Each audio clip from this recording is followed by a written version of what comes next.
to our left-hand side in the director's box amongst those that are already making their way in.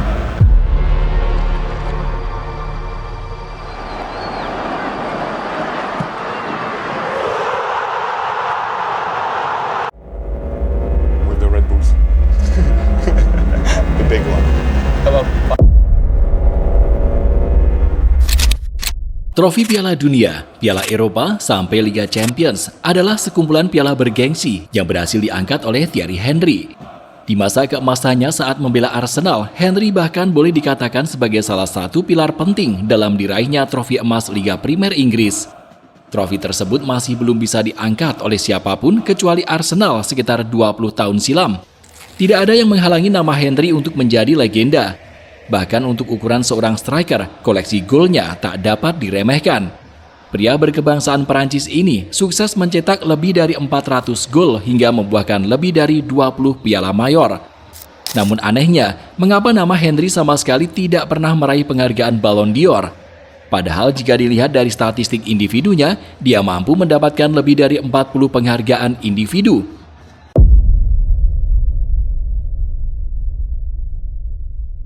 Thierry Henry yang lahir di Les Ulis, Perancis pada 17 Agustus 1977 memanfaatkan masa kecilnya dengan rutin bermain sepak bola.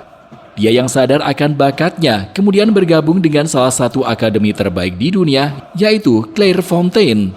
2 tahun menimba ilmu di sana, Henry lantas bergabung dengan Monaco yang kemudian memberinya kesempatan untuk lebih berkembang. Henry muda sudah menunjukkan talenta luar biasanya sejak usia 17 tahun. Dia sudah diberi kesempatan tampil di tim utama dan secara mengejutkan memainkan peran sentral di lini depan. Henry lalu berhasil memenangkan trofi Ligue 1 Prancis pada tahun 1997, di mana hal tersebut membuatnya mulai mendapat kesempatan bermain di timnas Prancis. Di lini depan, Henry punya sejumlah atribut mengesankan, seperti kecepatan, kesadaran taktis, hingga sepakan keras dan akurat. Tak heran bila kemudian namanya masuk ke dalam jajaran skuad Prancis yang berhasil memenangkan trofi Piala Dunia tahun 1998. Melihat ada bakat yang menyilaukan mata di wilayah Prancis, raksasa Italia, Juventus, kemudian tertarik memboyongnya. Sayangnya, biaya lebih dari 10 juta pound sterling yang dikeluarkan Juve malah membuat Henry terjebak dalam kemerosotan.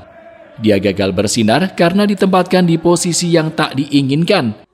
Henry sering ditempatkan di posisi sayap kiri, hingga gelandang kiri dan bek kiri. Meski punya kemampuan mencetak gol yang spektakuler, Henry sulit menembus pertahanan tim-tim Italia. Di Juventus, dia hanya mencatat sebanyak 3 gol dari 16 pertandingan yang dijalani.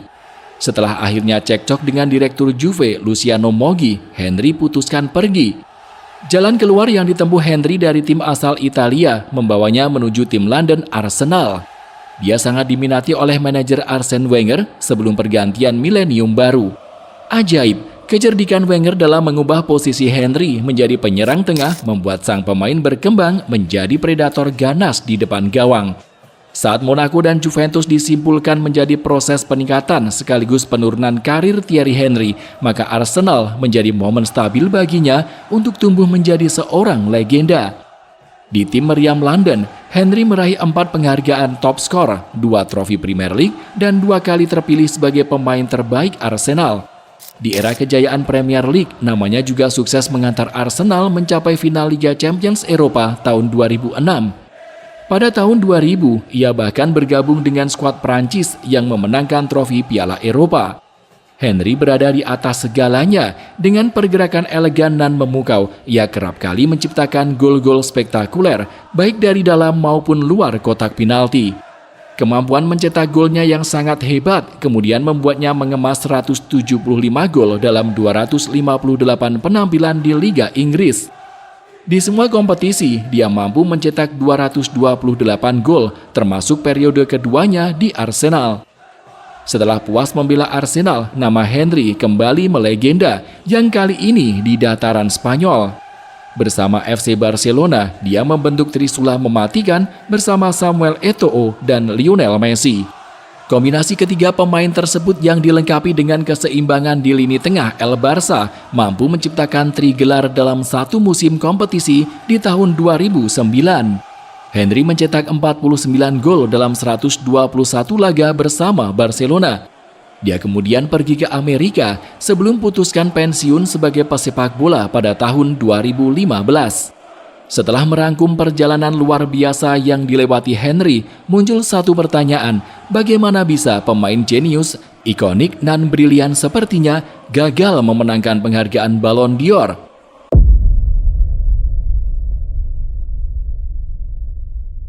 Sepanjang karir yang dijalani Henry sebagai pemain, terdapat momen yang membuatnya layak mendapatkan penghargaan Ballon d'Or. Itu terjadi pada tahun 2003 ketika nama Pavel Nedved muncul sebagai pemenang. Wajar saja bila kemudian orang-orang berdebat tentang siapa pemain yang seharusnya layak memenangkan penghargaan Ballon d'Or tersebut.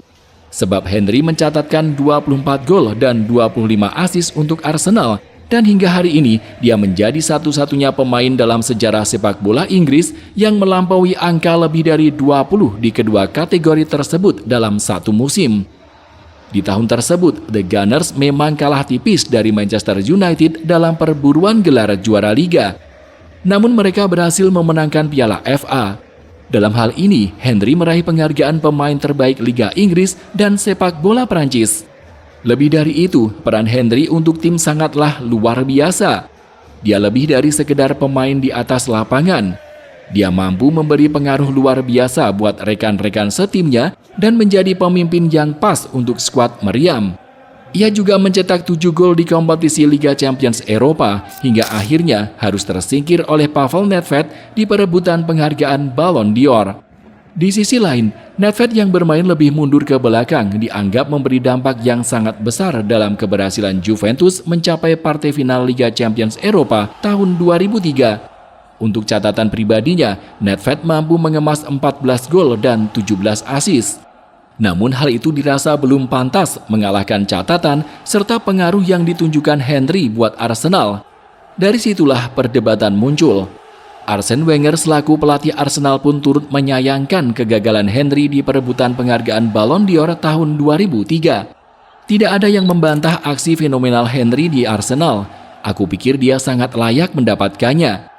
Bahkan Pavel Nedved yang berbicara kepada wartawan di sebuah konferensi pers pada April 2012 silam mengatakan, "Aku sangat bangga, tapi aku juga tidak tahu bagaimana aku bisa mengalahkan Henry, Maldini, dan Zidane. Bagiku Henry adalah penyerang terbaik dunia dan jika harus memilih, aku akan membawanya naik ke podium." Setelah nyaris 2 dekade berlalu, Henry yang mendapat kesempatan berbicara di CBS Sport pada 2023 kemarin turut mengungkapkan isi hatinya tentang kegagalan di perebutan penghargaan Ballon d'Or. Kamu tidak bisa mendebat opini. Saat jurnalis terlibat dalam pemungutan suara, mereka memilih apapun yang mereka inginkan.